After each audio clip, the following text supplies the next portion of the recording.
tarde con 36 minutos, 1:36, entramos pues entonces al último bloque del Público Protesta. Sigrid Bazán nos acompaña hasta las 2 de la tarde y vamos a conversar sobre un tema que a estas alturas del año pues importa mucho a los padres de familia, ¿no? ¿Qué ha sucedido cuando ya de repente nuestros hijos, sus hijos están a punto de repetir el año, cierran las notas a fin de año y vemos pues no da para más? Hay que hacer, por supuesto, el refuerzo correspondiente, pero sobre todo, me imagino, hay que conversar con nuestros hijos. Para hablar un poco del tema, ya estamos con nuestra invitada del día de hoy, ella es la psicóloga Doris Vila, quien nos va a dar más luces al respecto. ¿Qué tal, señora Vila? Bienvenida a Radio Exitosa. Gracias, Sigrid. Muy amable por esta invitación. Bien, bueno, empezar a preguntarle un poco una respuesta sencilla o la más básica a la pregunta, ¿no? Mi hijo está a punto de perder el año, ¿qué hago en ese momento? Claro. Cuando a mí me consultan ese tema, yo generalmente lo que hago es preguntar ¿qué no hemos hecho los padres para que mi hijo esté en esa situación? A estas alturas. A estas alturas. Entonces viene la respuesta por el lado de los padres primero y luego por el lado de los niños. En el lado de los padres tenemos que reconocer o hacer la evaluación. ¿Cómo he contribuido yo como padre a que mi hijo, por ejemplo, tenga hábitos de estudio? ¿Cómo he favorecido yo esos hábitos? ¿Qué he hecho? Le he implantado un horario todos los días, he creado un tiempo de estudio permanente, le he dado las condiciones del espacio, por ejemplo, para él. He evitado cualquier interferencia, es decir, por ejemplo, que el niño tiene que estudiar de 3 a 4 de la tarde y la mamá esa hora tiene su novela favorita, su programa favorito a las 4, 5, 6 de la tarde, que son las horas propicias para el estudio. ¿Qué tanto he contribuido yo a favorecer ese hábito, ¿no?, de estudio? Eso por un lado.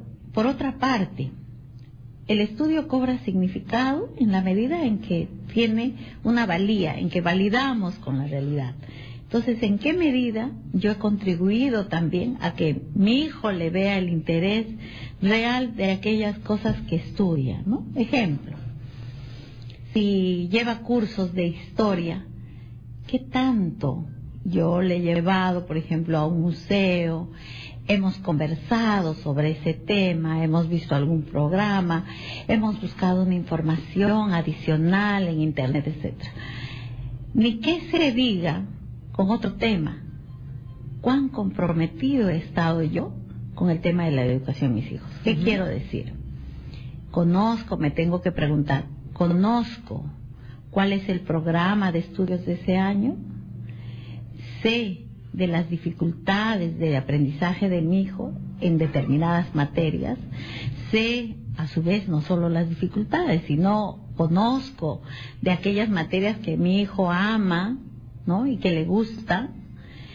Sé del ambiente escolar en el que desempeña, ¿acaso es víctima del hostigamiento, por ejemplo, ¿no?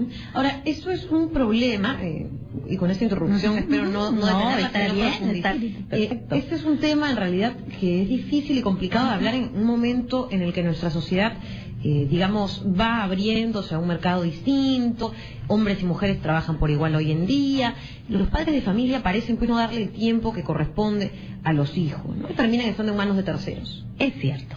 Lo que dices es cierto y terminamos responsabilizando a otros, responsabilizando a la persona que nos ayuda en el cuidado de nuestros hijos, responsabilizando siempre a la escuela es la que tiene la culpa, olvidándonos que la primera responsabilidad la tenemos los padres.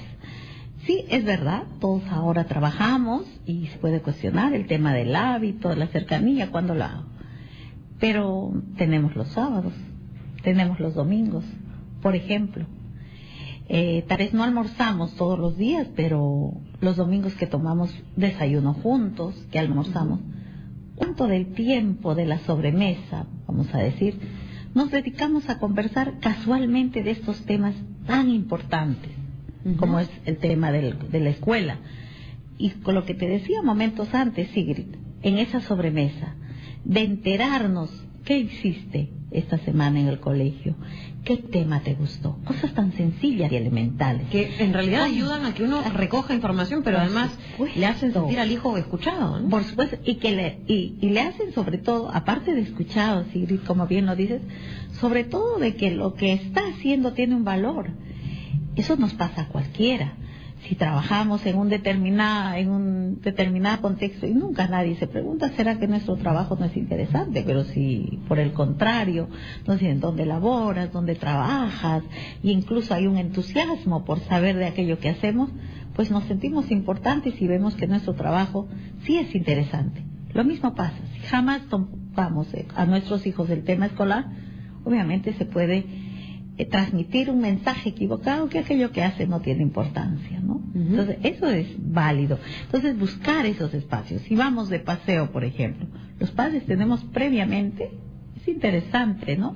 Previamente que ver qué tareas, cuál es el programa, por eso decía al inicio, saber el programa de estudios, qué programa, qué cosa está estudiando para poder ese paseo, incluso a ese paseo darle una orientación académica.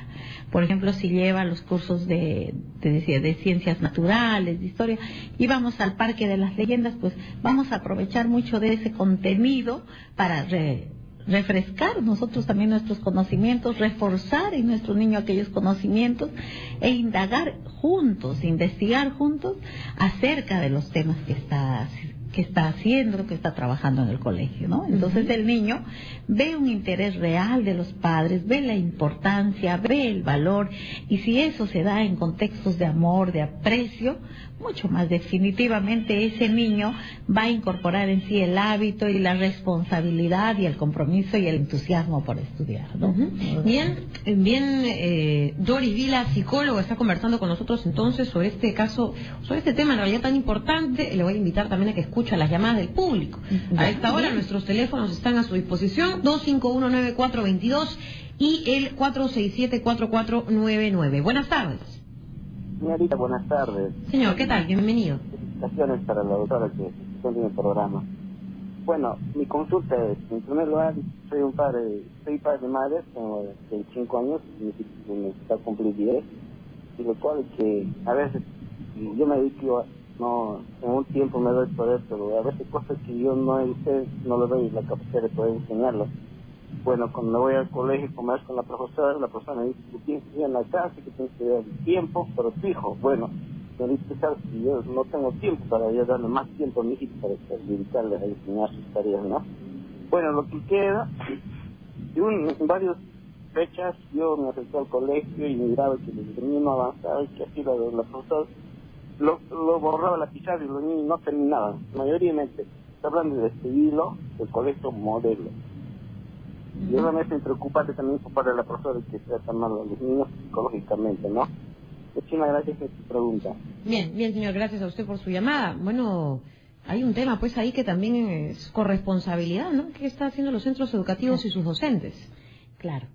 Y resaltar de este padre de familia que nos cuenta que es padre y madre, resaltar algo que es importante.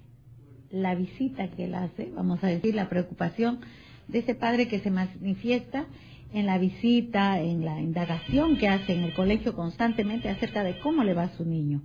Y el señor sí sabe de las cosas que ocurren, por ejemplo, de que la pizarra se borra antes de que los niños han terminado de copiar, ¿no? Lo cual es malo.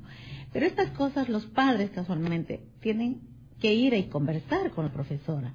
La profesora definitivamente es una profesional que sabe que no todos los niños tienen, digamos, el mismo nivel o la misma rapidez para escribir. Entonces ella tiene que esperar, y en tanto espera, con los otros niños con los cuales ya han finalizado, para no atrasarlos, puede ir haciendo preguntas de reforzamiento que definitivamente van a ser muy positivas en su clase, ¿no? Muy provechosas.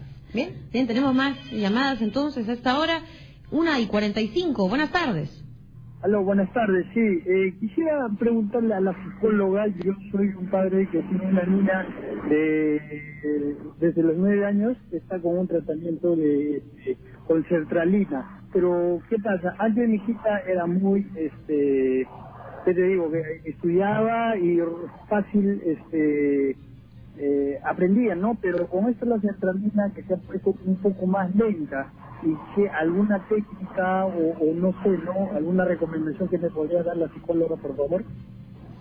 Sí, señor. Efectivamente, por efecto de la medicina, la niña se pone más lenta, pero eso no significa que no aprenda. Entonces, lo que tenemos que hacer entre todos, los padres, los profesores, es tener más paciencia y darle más tiempo, nada más, así de sencillo, ¿no? Así de Ahora, eso nos lleva a la pregunta de fondo, ¿no? Porque hablábamos de preguntarnos en un comienzo o dar el pequeño diagnóstico, ¿no? Bueno, estamos a estas alturas del año con nuestro hijo que quizás pueda repetir, ¿no?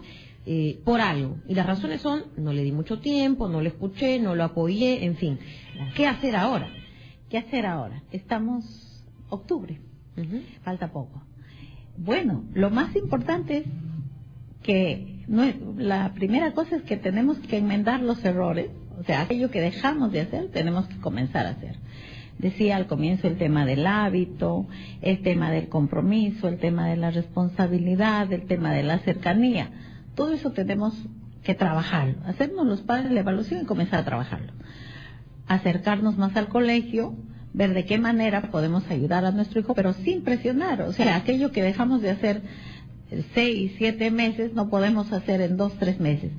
Pero ¿qué sentido tiene que hagamos ahora el cambio? Tenemos que trabajar, la vida no termina hoy, ni la escolaridad. Tenemos que hacer el trabajo para este año y para el otro. Aún cuando el niño no pasara este año, vamos a instalar ya nuevas actitudes, vamos a hacer nuevos cambios, lo cual ya es positivo. Y por otro lado, que a nuestro hijo le vamos a dar el mensaje de que no vamos a evadir los problemas, los vamos a enfrentar por un lado, y por el otro lado de que tenemos hasta el final que seguir trabajando. El peor error que podríamos cometer es que, bueno, ahora ya no hay posibilidad y ya evadimos esto y queda, ya deja a un lado el problema.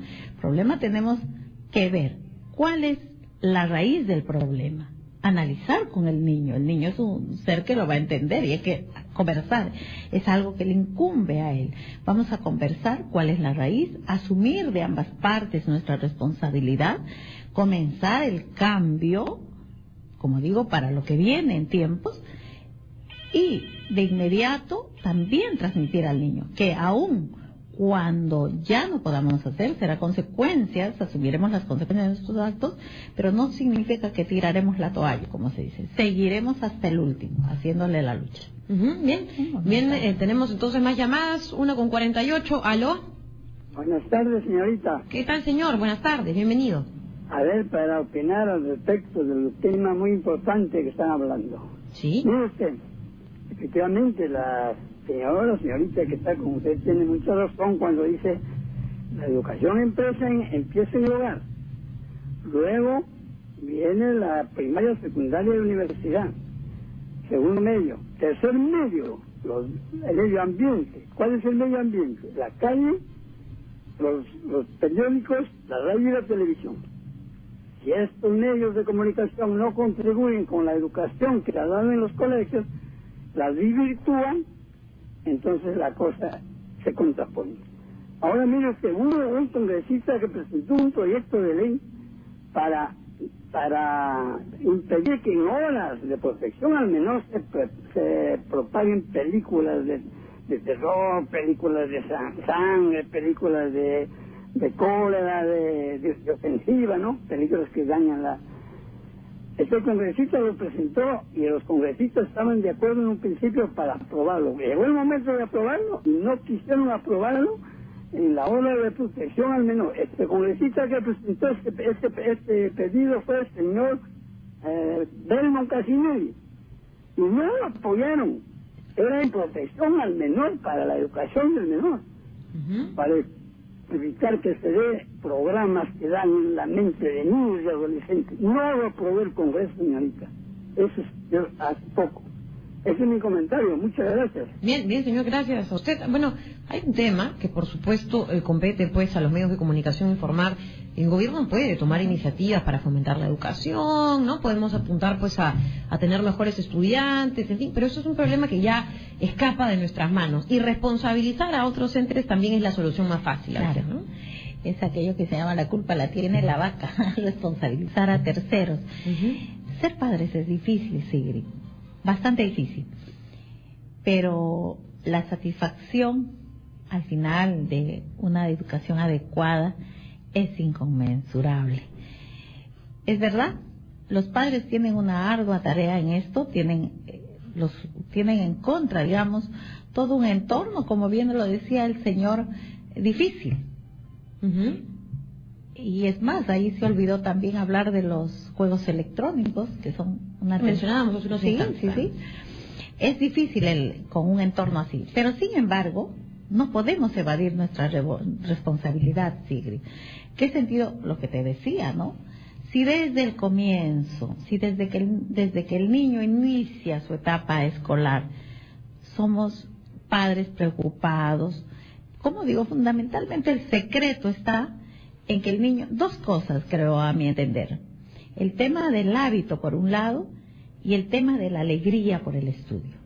Y la alegría se da en la medida que el niño tiene un entorno que se entusiasma con él, con cada aprendizaje que tiene. Con cada logro. Con cada aprendizaje, que comparte sus experiencias y ve que es significativo porque los niños van aprendiendo cosas nuevas que a veces los padres o bien no lo sabíamos o nos olvidamos. Que ellos nos hagan saber, nos actualicen y que sientan el entusiasmo de los padres, un abrazo, gracias hijo, por esta información que me das, de verdad me estás ayudando a ser una mejor persona. Eso no te imaginas, Sigrid, cómo contribuye a que el niño ame el tema del estudio. Pero es un constante, ¿no? Eso no es de un día, no es una emoción de un día, es un trabajo permanente. Y como decían algunos de nuestros oyentes, es un tema difícil porque los padres ahora trabajamos papá y mamá, difícil, pero siempre habrá un espacio. Al volver a casa, incluso al acostarse, en las mañanas, ni se hable de los feriados, los sábados, los domingos, incluso en el camino a la escuela, no de una manera con el libro allí abierto y a ver, te toma la lección, de una manera amena, ir conversando, ¿no? Entonces todas esas cosas van instalando un espacio, van instalando en el cerebro, digamos, las condiciones apropiadas para que ese niño tenga entusiasmo. No sea obligado ni presionado. El entusiasmo es vital. Ahora, con respecto al tema, antes de también seguir con las llamadas, ¿no? El tema de las distracciones. Hoy en día los celulares son una distracción, la computadora, el internet, los videojuegos, en fin. Entonces, un poco con respecto al tema de los hábitos y para profundizar el tema, yo leía también un informe de los nuevos smartphones, ¿no? Los celulares inteligentes y cómo distraen a muchos porque están a nuestro costado y constantemente estamos en contacto con ellos. Para aquellos padres que decidan pues comprar no solamente la televisión, que eso ya quedó en el pasado, una computadora a su hijo o un celular a su hijo, restringir el uso también de estos aparatos, no de forma, digamos, perversa, sino de forma que se establezca un horario, ¿no? Perfecto. Creo que ese es uno de los temas que habría que aconsejar. Efectivamente, Siri, tienes toda la razón.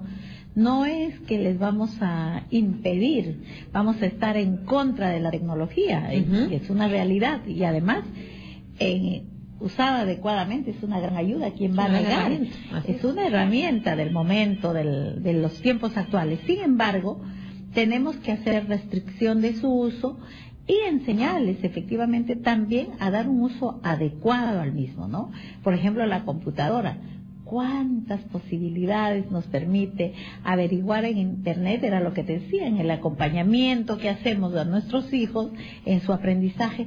O sea, vamos a descubrir junto a ellos un mundo nuevo y maravilloso y cuánta información que nos va a enriquecer. Hablo de no siempre, porque es un acompañamiento entre los padres y el hijo y ambos se enriquecen con eso. Y de los teléfonos tiene que quedar efectivamente establecido un horario de uso, ¿no? Porque ellos todavía no tienen las necesidades que nosotros tenemos, obviamente por cuestiones fundamentales de trabajo, ¿no? Bien, vamos a tener entonces algunas llamadas más antes de la pausa. Aló, buenas tardes. Buenas tardes, exitosa Lima. Sí, señores, está usted al aire, lo escuchamos. Sí, mire, para opinar sobre el tema muy importante que ustedes están tocando. Bueno, creo que en la formación, estamos hablando de una formación de los niños, nuestros hijos, Yo pienso que debe haber disciplina, rigor y exigencia, porque si no hay esas tres cosas fundamentales estamos en nada. Bueno, como dice, hoy en día, por decir más, los padres de familia le han tomado prioridad a cosas muy superfluas, como se dice, ¿no? Y no le han tomado importancia a los niños, a las criaturas, ¿no? Entonces, como le digo, acá tiene que haber tiene que ver el padre de familia para darle esa buena formación a nuestros hijos. Yo por sí le hablo con conocimiento de causa.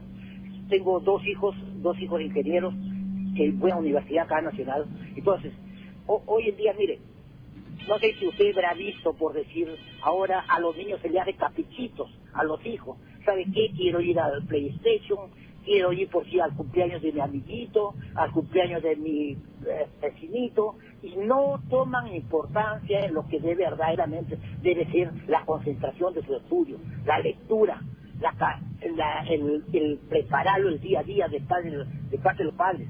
Y el padre tenemos que darle, y tiene que tener mucha capacidad por sí para poder orientarlo, y para que ellos en el futuro sean hijos y buenos profesionales. Muchas gracias. Bien, señor. Antes de pasar a los comentarios, tomamos una llamada más. ¿Aló?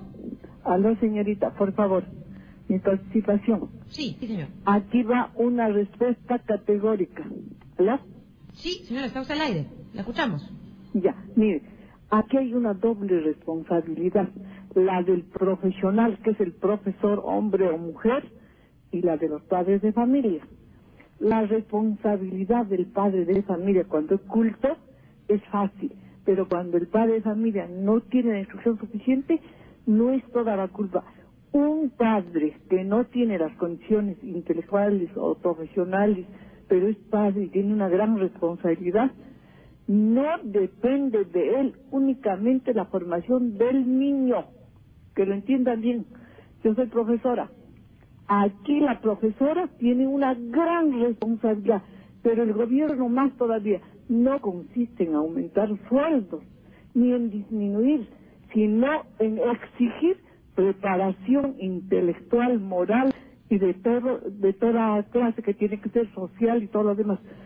Si el profesor está exigiendo que venga el niño preparado, ¿para qué? Para que el profesor solamente le dé los toques, no, señores. Tiene que ser formación en la escuela. Si el padre no puede darle porque él carece, ahí está el profesor. Ahora, la mayor responsabilidad es el director de centro educativo. Tiene que tener el personal preparado. Si no lo es, él pone a disposición de las UCES para que disponga un personal adecuado, que tiene que estar bien capacitado, bien preparado, titulado. Entonces, ¿cómo decirle al padre? Usted dedique su tiempo para que él, o sea, qué fácil, me lo manda a la escuela y yo lo tengo que ya pulir, nomás no es así, señoritas. La obligación es de las dos partes, es todo. Bien, señora, gracias por su intervención. Bueno, hay dos llamadas que nos muestran, pues, distintas opiniones. ¿Qué nos dice? ¿Ya? Sí. Yo me iba por la pauta. No, está bien. A ver, la primera llamada, cuando el señor, desde su experiencia, que es válida, ¿no? Nos habla de la disciplina férrea, que es como norma, como secreto para el éxito de que nuestros hijos no fracasen. Lo que tenemos que recordar es que los tiempos son diferentes, Sigrid. Si yo recuerdo, en mi niñez no había el tema de las computadoras, de los juegos electrónicos, y teníamos otro tipo de actividades. Es más, la presencia de nuestros padres era constante. Nosotros todos los días almorzábamos con los papás. Son tiempos diferentes, sí, tiempos que exigen otro tipo de actitud, ¿no? Yo más que la disciplina diría la responsabilidad. Fomentar la responsabilidad en los niños, pero ¿cómo se fomenta? Con el ejemplo. Si el padre es responsable en las tareas que le tocan, ¿no? Como padre de familia, como trabajador, en sus diversos roles, incluso como vecino, el niño va a ir aprendiendo de forma vivencial ese tema de responsabilidad. Y él va a seguir ese modelo y va a cumplir sus funciones, en este caso, de estudiante, ¿no?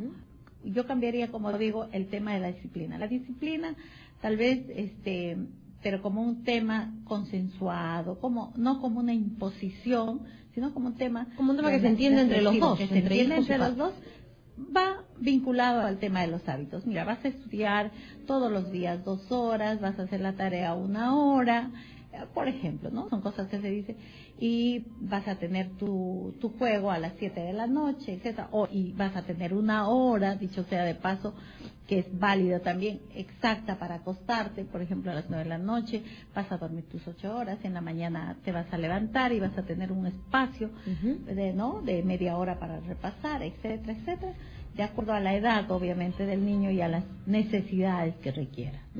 Bien, se nos ha quedado cortísimo el tiempo, en realidad hasta aquí tenemos que llegar con la psicóloga Doris Vila, quien ha estado con nosotros conversando un poco sobre esa relación padres e hijos. Agradecerte, sí, por supuesto.